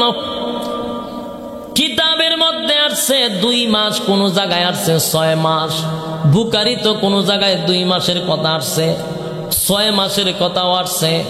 আল্লাহর নবী যখন 6 মাস আমেনার ভিতরে গর্ভে যখন আসছে, 6 মাসের মাথায় আব্দুল্লাহ দুনিয়া থেকে চিরবিদায় হয়ে গেছে। আব্দুল্লাহ দুনিয়া থেকে বিদায় হয়ে গেল। আল্লাহর হাবিব পেটের ভিতরে এতিম হয়ে গেল। এবার আসুন, দুনিয়াতে আসার আগে কিন্তু অলৌকিক ঘটনা, এর কয়েকটা বলবো, একটা নয়। নবী আসার আগে, বহু আগের থেকে সিগনাল। আম্মা জান আমেনা বলেন, আমি যখন কুফে যাইতাম পানি আনার জন্য, আগে কিন্তু টিউবওয়েল ছিল। আরে বালতির মধ্যে রশি লাগাইয়া সেই রশি কূপের মধ্যে ফালাইত, টেনে টেনে পানি তুলত। ওই যে কূপ ছিল, আম্মা জানাবে না, বালতির মধ্যে রশি লাগাইয়া কূপে যখন পালাবে, এমনি আমার আল্লাহ ডাক দিয়া বলেন, জিবরাইল কই রে? ওই দেখ আমার বন্ধুর মা আমেনা পানি আনার জন্য কূপের কাছে যায়। সাবধান, আমার বন্ধুর মা যদি পানিতে টান দেয় দারুণ কষ্ট হবে, আমার বন্ধুর মার কষ্ট হবে, আমি আল্লাহ বরদাস্ত করতে পারি না। যা জিবরাইল যা, কূপের পানি অনেক গভীরে, তুমি তোমার ডানা দিয়া, নূরের ডানা দিয়া কূপের সমস্ত পানি কূপের উপরে উঠায়া দিবা।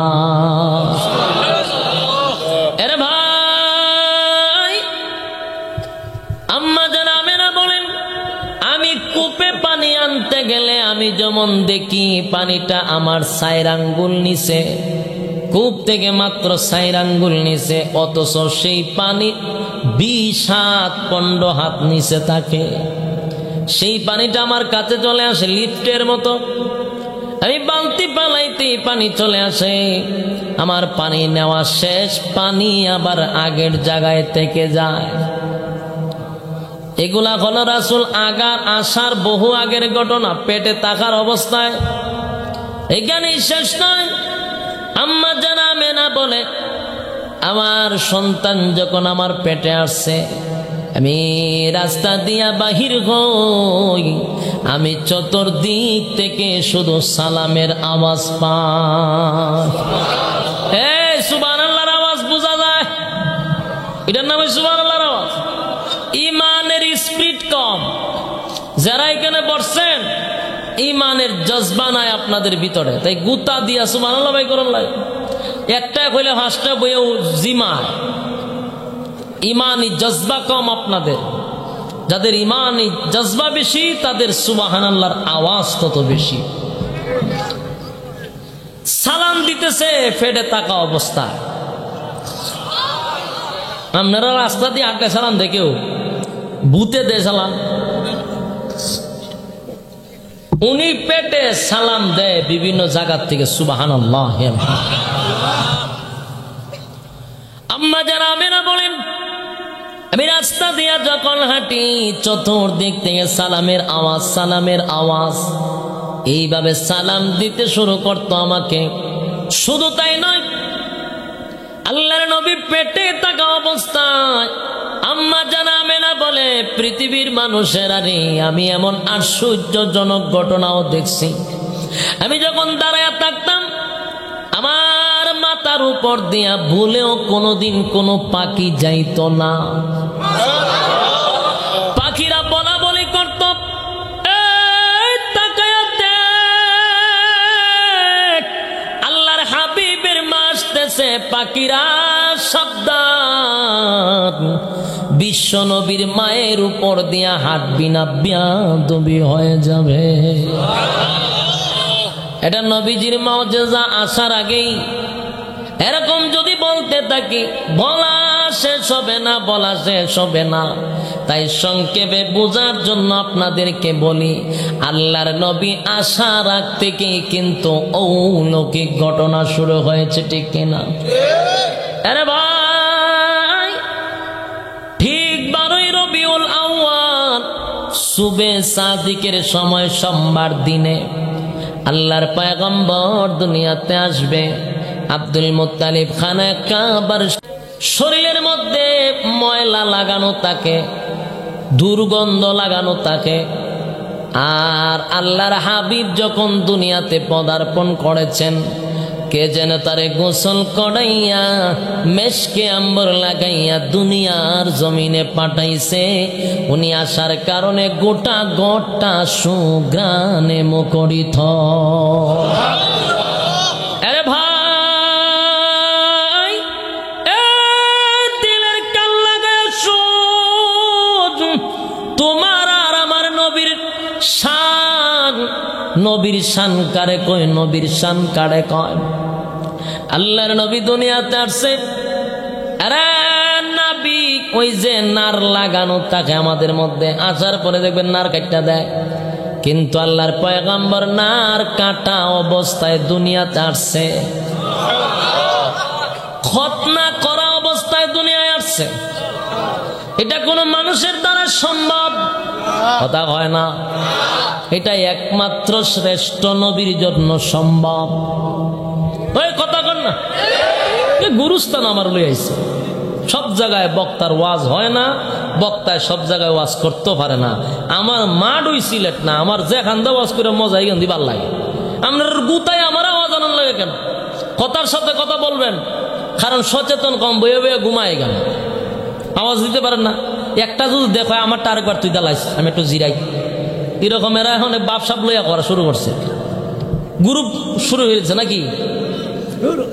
ভালো করে শুনে, আল্লাহর পয়গম্বর দুনিয়ার যে খতনা করা অবস্থায়, নার কাটা অবস্থায় দুনিয়াতে আসার সময় তারে গোসল করাইয়া পাঠাইছে মেশকাম্বল লাগাইয়া। আমি আপনাদের কাছে প্রশ্ন করি, এটা কোন মানুষের দ্বারাই কি সম্ভব? এটা একমাত্র শ্রেষ্ঠ নবীর জন্য সম্ভব। কোন মানুষ এটা পালন করতে পারবে? তাহলে কি করতে পারবে? আলোচনা করতে পারবে। কি করতে পারবে? আরে ভাই, এবার আসুন, এখানেই শেষ না। আল্লাহ নবী যখন দুনিয়াতে আসছে, কান্না শুরু করে দিলেন। সর্বপ্রথম দুনিয়াতে আসার সাথে সাথে আল্লাহর কুদরতি পায়ে সেজদায় পড়ে গেছে। আমি আপনাদের কাছে জানতে চাই, এটা মানুষের দ্বারাই সম্ভব? কোন উম্মতের দ্বারাই সম্ভব না শ্রেষ্ঠ নবীর জন্য সম্ভব? শ্রেষ্ঠ নবীর জন্য সম্ভব। আল্লাহর নবী সেজদায় পড়ে গুনগুনাইয়া কান্দে। আমিনা বলেন, কি কান্না কান্দে? দাঁড়ে যাইয়া দেখে আল্লাহর পয়গম্বর কান্দে আর বলে, রব্বি হাবলি উম্মতি। আল্লাহু আকবার বলেন, আরো জোরে বলেন আল্লাহু আকবার। আরো জোরে বলেন আল্লাহু আকবার। আল্লাহর পয়গম্বর দুনিয়াতে আসার পরে সাজদায় পড়িয়া রব্বি হাবনি উম্মতি উম্মতি বলে কান্দে রে। আম্মা জান আমেনা বলেন আমি আশ্চর্য হয়ে গেলাম, পৃথিবীর মানুষ কান্দে, আমার ছেলেও কান্দে, কিন্তু কান্নায় কান্নায় উল্লেখযোগ্য বেশ কম আছে। বলুন সেজদায় পড়ে আল্লাহর কাছে কান্দা, এটা কোন উম্মতের দ্বারাই সম্ভব? এটা কি পালন করা সম্ভব? এটা একমাত্র শ্রেষ্ঠ নবীর জন্য সম্ভব, ঠিক নেই? আরে ভাই, এবার আসুন, কিছুক্ষণ পরে দেখা যায় আওয়াজ আসতেছে, মোহাম্মদ রে গায়েব করে দিতে হবে, গায়েব করে দিতে হবে। আমেনা চোখের পানি গুলো ছেড়ে দিয়া কান্দে আর বলে, কে রে আমার সন্তানটারে নিয়ে যাবি? আমার সন্তানটারে কে নিয়ে যাবি? এমনি জিব্রাইল বলেন, আমেনা কান্দিন না, কান্দিন না, আপনার এমন এক সন্তান, এই সন্তান হলো পৃথিবীর শ্রেষ্ঠ মহামানব, তার নেওয়ার মতো ক্ষমতা পৃথিবীর কারো নাই। তবে আপনার সন্তানটারে কিছু সময়ের জন্য আমরা একটু ভ্রমণ করতে নিয়ে যাব। সুবহান, ভ্রমণ করতে নিব। তার কারণ হলো আল্লাহর পয়গম্বররে দেখার জন্য সমস্ত মাখলুকাত না আল্লাহর দরবারে দরখাস্ত করছে। এর মালিক আপনার বন্ধুরে একটা নজর দেখায় দেন গো, একটা নজর দেখতে চায়। রব্বে কারীম বন্ধুকে দেখানোর জন্য আরে মাখলুকাতের আবদার রক্ষার জন্য আল্লাহর পয়গম্বরকে তামাম পৃথিবী শুধু ভ্রমণ করায় নাই, কুল কায়নাত ভ্রমণ করাইছে, কুল কায়নাত ভ্রমণ করাইছে। আরে আসমান জমিন, চন্দ্র সূর্য গ্রহ নক্ষত্র নদী নালা খাল বিল কীট পতঙ্গ বেড়া বকরি যা আছে সবাই কিন্তু সেদিন আমার নবীরে দেখছে। কেন দেখাইলেন? ভবিষ্যতে যেন তারা বলতে না পারে বাচ্চারা আমরা চিনি না। তাই আল্লাহ জন্মের পরে সমস্ত মাখলুকাতরে আমার নবীর সঙ্গে পরিচয় করায়া দিছে। চিনি নাই কথা বলার সুযোগ নাই, সবাই নবীরে চিনত, সবার সাথে নবীরে পরিচয় করায় দিল আমার আল্লাহ। এবার আমেনার গড়ে রেখে দিবে। আল্লাহ বলেন জিব্রাইল রে, তার খালি হাতে নিয়ে রাইকে আস না। আবার সৃষ্টি জগতের যত মাখলুকাত আছে সবগুলি মাখলুকাতের গুণগুলা ভালো জিনিসগুলা আমার বন্ধুর সিনার ভিতরে ঢোকায়া দেয়। এখানে শেষ নয়, সমস্ত নবীগণদের সমস্ত পয়গম্বরদের গুণগুলা আমার বন্ধুর একক সিনার ভিতরে ঢোকায়া দেয়। তোমার আমার নবীর কত শান আর কত মান। আরে যুবক ভাই, আমি তোমাদেরকে বলে যাই গো, বেশি বেশি করে তোমার নবীর শান পড়বা, শান নিয়ে আলোচনা করবা, শান পড়বা, নবীর জীবনী পড়বা। ফেসবুকে সময় না দিয়া আমার নবীর জীবনী পড়ো। ফেসবুকে ঘন্টার পর ঘন্টা সময় দিয়া কোনো ফায়দা নাই, কোনো ফায়দা নাই। বিশ্ব নবীর জীবনী পড়ো, বিশ্ব নবীর জীবনী পড়ো, তাহলে ইমানের স্পিরিট বেড়ে যাবে, ইমান মজবুত হবে। আজকে আমাদের ইমান দুর্বল হওয়ার কারণে আমাদের কলিজার টুকরা বিশ্ব নবীকে নিয়া রামবামরা কথা বলার সাহস পায়। জাতীয়ভাবে আমার নবীরে কষ্ট দেয়, অপমান করার সাহস পাইল একমাত্র আমাদের দুর্বলতার কারণে। বেশি বেশি করে নবীর শান পড়ব। আরে ভাই, এখানে শেষ না, আপনারা বিরক্ত লাগতেছে আমি জানি, তাই তাড়াতাড়ি শেষ করার আমি চেষ্টা করতেছি। বাইরে কিছু সময় আমাকে দেন, আমি ফিনিশিংটা দেই। যেই জিনিসটা বুঝাইতে চেয়েছিলাম আল্লাহর হাবিবের শান আর মান। আরে ভাই, আল্লাহর পয়গম্বর যখন উনি দুনিয়াতে পদার্পণ করলেন, অলৌকিক ঘটনাগুলি জাহির হয়ে গেল। শেষ একটা ঘটনা দেখলেন, আবু তালেব রাসূলের আপন চাচা, যিনি সবচেয়ে বেশি মহব্বত করেছিলেন আল্লাহর পয়গম্বরকে, প্রায় ৪৬ বছর, এর বেশি প্রায় ৫৫ বছরের মতো আমার নবীরে আবু তালেব লালন পালন করেছিল। সুবহানাল্লাহ, বাড়ি দিয়া বল। ৪০ বছরের উপরে রাসূলকে লালন পালন করেছেন আবু তালেব। নিজের সন্তানের চেয়েও আল্লাহর পয়গম্বরকে বেশি ভালোবাসতেন আবু তালেব। সেই আবু তালেব যখন দৌড়াইয়া গেল আম্মা জানা আমেনার কাছে গিয়া বলে, আমেনা গো, আমার বাতিজারে আমি একটা নজর দেখতে চাই। যেই বাতিজা দুনিয়ায় আসার আগে অলৌকিক কিছু দৃশ্য আমরা দেখেছি, এই বাতিজা আসার আগে থেকে শুরু হয়ে গেল অলৌকিক। তাই আমার মনে চায় আমার বাতিজারে একটা নজর দেখতে চাই।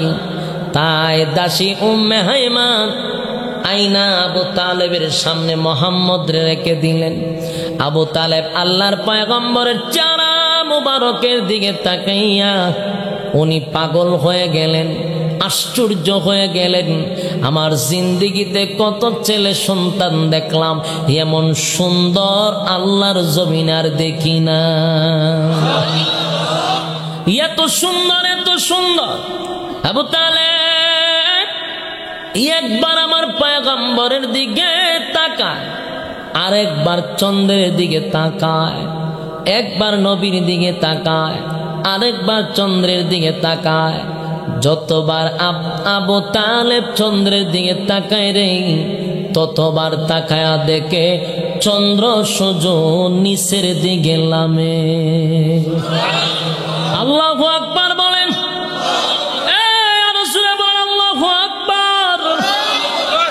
আবু তালেব বলেন, আমি আশ্চর্য, এমন দৃশ্য জীবনে দেখি নাই। আমি যতবার তাকাই খালি দেখি নিচেলামে, খালি দেখি নিচেলামে। আমি কারে বলি রে এমন আশ্চর্য ঘটনা, আমি বলবো কি? আমার জবান দিয়া কথাই বাহিরে হয় না, আমার বাক শক্তি হারিয়ে ফেলেছি। আমি আপনাদের কাছে জানতে চাই, যদি আপনারা দেখেন আসমানের চাঁদ নিচের দিকে নামতেছে, আপনি জাগাত থাকবেন? জাগাত শেষ, আপনি কলিমা ফুইরা সিত্তিয়া ফুইরা থাকবেন, ঠিক নেই? আবু তালেব দেখতেছে চন্দ্র নিচের দিকে নামে। এরকম যদি কেউ দেখে তাহলে হার্ট বিট বেড়ে যাবে, স্ট্রোক করবে, ঠিক কিনা? আব্দুল মুত্তালিব বলেন, আমার কথা বলা বন্ধ হয়ে গেছে, আমার কথা বলার সাহস নাই, বাক শক্তি হারিয়ে ফেলেছি। এটা কেমন এক আশ্চর্য ঘটনা! ওই যে চন্দ্র নিচের দিকে নামতেছে, এক পর্যায়ে আমি ভয়ে থরথর করে কাঁপতে কাঁপতে সাইটে গিয়া দাঁড়ায় আছি।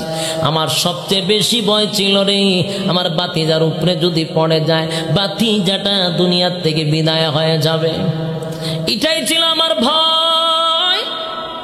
কিন্তু আমি তাকায় দেখি ওই চন্দ্রটা আমার বাতিজার সামনে এসে একেবারে নিউট্রাল দাঁড়ায় গেছে। দাঁড়ানোর পরে আমি একটু শান্ত হইলাম, কিন্তু আমার ভিতরে তো ভয়ে মারে। এত ভয় পাইতেছি, যদি চন্দ্র পড়ে বাতিজা শেষ। কতক্ষণ পরে তাকায়া দেখি চন্দ্রটা খালি লড়াচড়া করে, ডাইনে লড়ে বামে লড়ে। তখন আমার ভিতরে এত প্রেসার বেড়ে গেল, এই মুহূর্তেই বুঝি আমার বাতিজার উপরে পড়ে যাবে।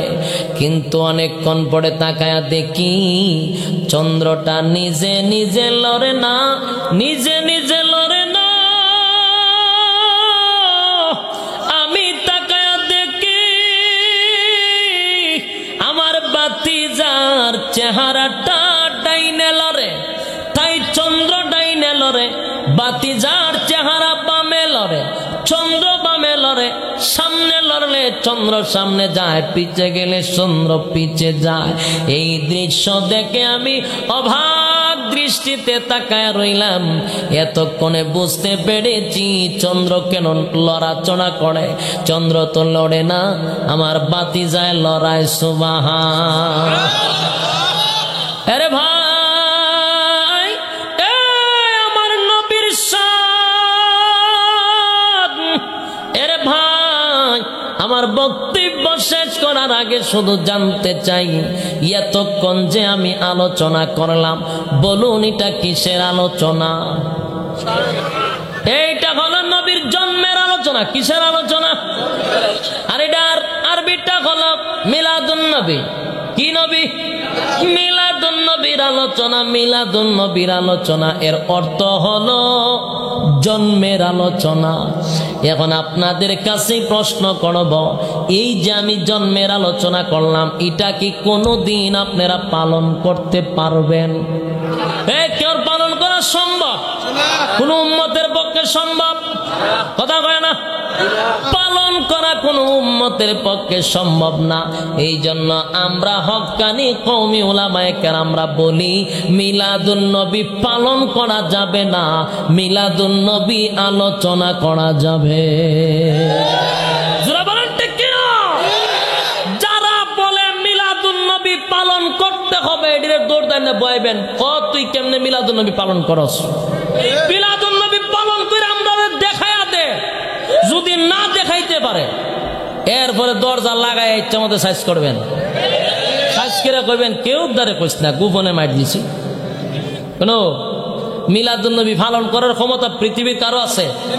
মিলাদুন নবী কি? রাসূলের জন্ম। মাথা মুডাডি মিলাদুন নবীর অর্থ জানে না, বলে এটি মিলাদুন নবীর অর্থ হইল রাসূলের জন্ম নিয়ে আলোচনাতে। জন্ম তুই পালন করবে কেমনে? রাসূল অলৌকিক ভাবে জন্ম নিছে, তুই পালন করতে পারবে? রাসূলের জন্মের সময় রাসূল সেজদায় পড়ে কাঁদছে, তুই পারবে? কোন মানুষ জন্মের সময় পারবো? তুই এটা পালন করা যায় কিভাবে? এটা তো আলোচনা করা যায়। মিলাদুন নবী আলোচনার বিষয়, পালনীয় বিষয় না। কিন্তু পালনীয় বিষয় হলো সিরাতুন নবী। সিরাতুন নবী শুধু পালন করার বিষয় নয়, পালন করা ফরজ। দেখবেন যারা মিলাদুন নবী লইয়া লাফায়, আর এখন সিরাতুন নবী, মিলাদুন নবী পালন করো, সিরাতুন নবী লাথি মারো, নাউজুবিল্লাহ। এই ধরনের স্লোগান আমরা শুনেছি, কিন্তু আমরা স্পষ্ট জানতে চাই, মিলাদুন নবী পালনীয় বিষয় নয়। মিলাদুন নবীর ব্যাপারে আলোচনা করলে নফল ইবাদত বন্দেগীর সওয়াব হয়। রাসূলের জন্ম নিয়ে আলোচনা করলে কি হয়? নফল ইবাদত বন্দেগীর সওয়াব। এতক্ষণ আপনারা শুনলেন সকলের আমল নামায় নফল ইবাদত বন্দেগীর সওয়াব জমা হয়েছে। আর সিরাতুন নবী পালনীয় বিষয়, শুধু না ফরজ। এখন আসুন কিভাবে? বলে মিলাদুন নবী বলা হয় 1 থেকে 40, 1 থেকে 40 বছর পর্যন্ত এটাকে বলা হয় মিলাদুন নবী। রাসূলের জীবনীটাকে 3টা ভাগে ভাগ করা হয়েছে। প্রথম অধ্যায় হলো 40 বছর ক্বাবলা নবুয়ত, এরপরের অধ্যায়টা হলো মক্কি জিন্দেগি 13 বছর, এরপরেরটা হলো মাদানী জিন্দেগি 10 বছর। বলুন কয় বছর হয়েছে? 63 বছরের জিন্দেগির মধ্যে গোটা 40 বছর চলে গেল, ইসলামিক কোন শরীয়তের আইনেই চলে নাই। 40 বছর শুধু নীরবে রাসূল জীবন যাপন করছে। কোনদিন নামাজের কথা বলে নাই, কোরআনের কথা বলে নাই, সুদের কথা বলে নাই, শুধু জীবন যাপন করছে, সংসার করছে, মানুষের সাথে চলাফেরা করছে 40 বছর। কয় বছর? এটারে বলা হয় মিলাদুন নবী। এই 40 বছরের জিন্দগিতে নামাজ নাই, রোজা নাই, ফরদা নাই, শরীয়ত নাই, হজ নাই, যাকাত নাই, কিচ্ছু নাই। কারণ 40 বছর তো আল্লাহ অর্ডারই দিছে না। 40 বছর পরে ওহী নাজিল হলো, সেদিন থেকে নামাজ শুরু হলো, সেদিন থেকে পর্দা শুরু হলো, সেদিন থেকে হজ শুরু হলো, ইসলামিক যত শরীয়ত আছে সব শুরু হলো। 40 বছরের পর থেকে গোটা 23 বছরের জিন্দেগিটাকে বলা হয় সিরাতুন নবী। এটা পালনীয় বিষয়। আর মিলাদুন নবী আলোচনার বিষয়। আমি কি বুঝাইতে পারছি? আজকে এই জিনিসটা বুঝানোর জন্য এখানে এতক্ষণ আপনারা পিছন থেকে সামনে আনছি, সামনে থেকে পিছিয়ে নিছি। এই যে ঘটনাগুলি বললাম, এটার দ্বারা বুঝাই দিলাম যে এগুলা আমরার দ্বারা পালন করা সম্ভব না। এটা একমাত্র শ্রেষ্ঠ নবীর দ্বারাই সম্ভব। এটা তুমি খলিমুদ্দি আর সলিমুদ্দি তুমি পালন করবা। তুই জন্মের সময় মুত্তা দেশ, জন্মের সময় প্রস্রাব করে দেশ, পায়খানা করে দেশ, তুই কিতা পালন করবে? সূরা পালন করস, এটা খালি সাবা বাইরে নিয়ে চলবো? বলে এটা পালন করস না, তুই আলোচনা কর। এতক্ষণ যে বিষয়ে আলোচনা করলাম, এটা কি বলা হয়? আলোচনা। মিলাদুন নবী সিরাতুন নবী পালন করা যায়, ঠিক কি না? আল্লাহ রাব্বুল আলামিন, বসেন, দোয়া হবে, এই লড়াচড়া করেন গা। আল্লাহ রাব্বুল আলামিন আমাদেরকে বলনেওয়ালা এবং শুননেওয়ালা উভয়কে যেন আল্লাহ সহি বুঝ দান করে, সকলে বলে আমিন। আল্লাহ যেন এই কথাগুলোর উপরে আমল করার তৌফিক দেন, আমিন। বসেন, ইনশাআল্লাহ দোয়া হবে। দুরূদ শরীফ পড়েন। আল্লাহুম্মা সাল্লি আলা মুহাম্মাদিন ওয়া আলা আলি মুহাম্মাদ কামা সাল্লাইতা আলা, এই গ্লাসটা দয়া দেন। আল্লাহুম্মা সাল্লি আলা মুহাম্মাদিন ওয়া আলা, কি ফজর আজান ফিরেছে কা? কটা বাজে? 11টা বাজতেছে। আপনি এখন কি আজান? আর আজান বয়ান করার পরে আজান কোন? এই জন্যই আমি বলি যে আমারে আনতে গেলে আর একটু সাউন্ড সিস্টেম আরো উন্নত মানের দরকার।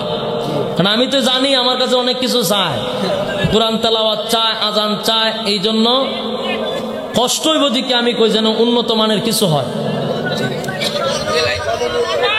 ইনশাআল্লাহ আগামী তো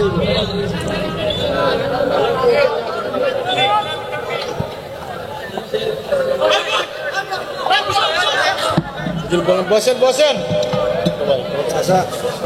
বসেন বসেন। মাইক আনার সময় যারা আনছেন এরার মাইকও খারাপ না, এরা কিছু টাকা বাড়াই দিলে যেমন আমদানি তেমন রপ্তানি। ইনশাআল্লাহ একটু ভালো জিনিসগুলা রাখলে আমরা কথা বলতে কষ্টটা কম হয়। অনেক কষ্ট হয়ে গেছে আমার, এটা শ্বাস টানে। আপনাদের আবদার রক্ষা করার জন্য বিশেষ করে এই সংগঠনটা ইসলামিক যুব সংঘ, সব যুবক এখানে যা আছে এটা সংগঠনের সব যুবক ফুলাফান, এই ছেলেগুলা ইচ্ছা করলে আজকে গানের মঞ্চ করতে পারত, করলে বাধা দেওয়ার কেউ ছিল।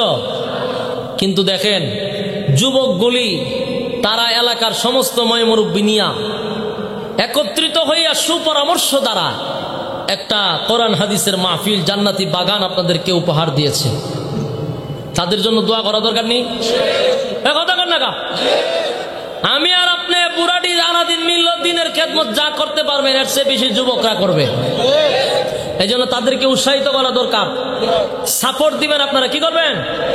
গ্রামের প্রত্যেকটা মানুষ সংগঠনটাকে সাপোর্ট দিবেন। তাদের এই মেহনত যেন আল্লাহ দিনের জন্য কবুল করেন, আমিন। এই যুবকদের জন্য দোয়া করবেন ইনশাআল্লাহ। আমি শুধু আবদার রক্ষার জন্য 2-1টা কলি আপনাদেরকে শোনাচ্ছি। পারলে একটু ইকুটা বাড়ায় দেন, ইকুটা একটু বাড়ায় দেন। 2-1টা কলি শোনাচ্ছি। কিতা দিতাছি কি এক মুসিবত একটু বাড়ায় দেন। আল্লাহু আকবার,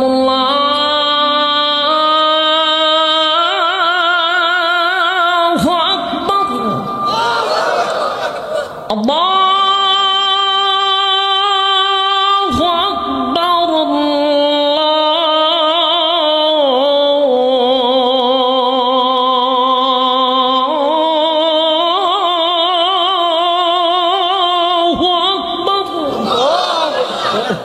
আশহাদু আল্লা ইলাহা ইল্লাল্লাহ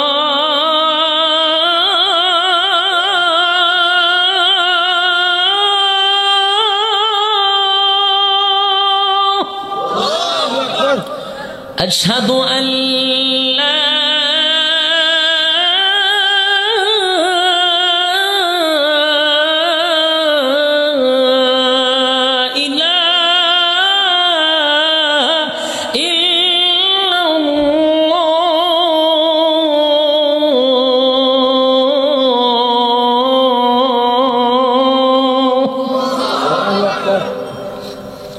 أشهد أن محمدا رسول الله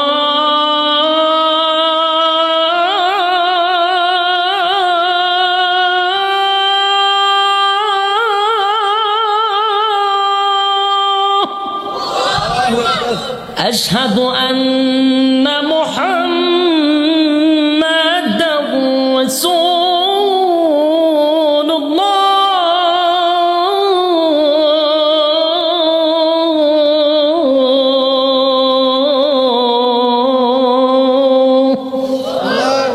ইনশাআল্লাহ বাকিটা আরেকবার ভালো আইটেম রাখবেন দোয়া করি আল্লাহুম্মা আমিন ربنا ظلمنا أنفسنا وإن لم تغفر لنا وترحمنا لنكونن من الخاسرين ربنا لا تزغ قلوبنا بعد إذ هديتنا وهب لنا من لدنك رحمة إنك أنت الوهاب يا أرحم الراحمين يا أكرم الأكرمين يا حي يا قيوم الله يا حي يا قيوم الله رب العالمين গভীর রাত তোমার কতগুলি মায়ার বান্দা আরামের ঘুমটা হারাম করে এখানে বসছে আল্লাহ তাদের স্ত্রী পুত্র ছেড়ে দিয়া নরমাল বিছানায় ঘন্টার পর ঘন্টা বসে আছে কোরআনের কথাগুলি শোনার জন্য রব্বে করিম আমাদের পক্ষ থেকে লাখ কোটি দুরূদ ও সালাম সোনার মদিনাতুল মুনাওয়ারা পৌঁছায় দাও আল্লাহ আমরা যারা হাত বানাইলাম আমাদের জীবনের সগীরা কবিরা ইচ্ছা অনিচ্ছা দেখাইয়া না দেখাইয়া জীবনের সমস্ত গুনাহগুলি আপনি মাফ করে দেন আল্লাহ আমরা জানি গুনার কারণে মাফের কোনো আশা আমাদের নাই কিন্তু আপনি আমাদের প্রতি অভিমান কইরেন না আমাদের প্রতি আপনি রাগ কইরেন না আল্লাহ মেহেরবানি করে গো জিন্দেগির গুনাহ মাফ করে দেন রব্বুল আলামিন এই মজলিসে কত মানুষ কত সমস্যার মধ্যে জড়িত আল্লাহ কেউ অভাব অনটনের মধ্যে আছে অভাব অনটন দূর করে দাও অনেক মানুষ ঋণগ্রস্ত তুমি ঋণ থেকে মুক্তি দাও কত মানুষ পেরেশানির মধ্যে আছে পেরেশানি দূর করে দাও আল্লাহ বিশেষ করে এই মাহফিলটা যারা করছে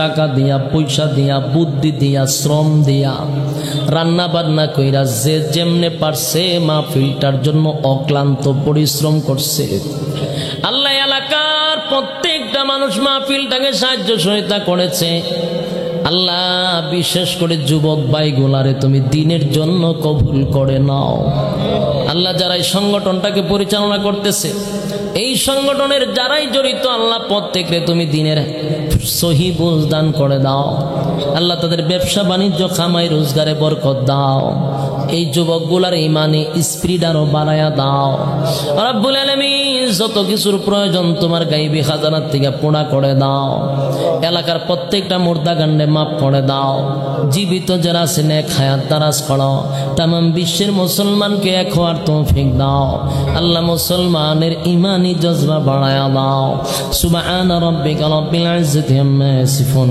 ওয়া সালামুন আলাল মুরসালিন ওয়ালহামদুলিল্লাহি রাব্বিল আলামিন আমিন বিরহমাতিকা ইয়া আরহামার রাহিমিন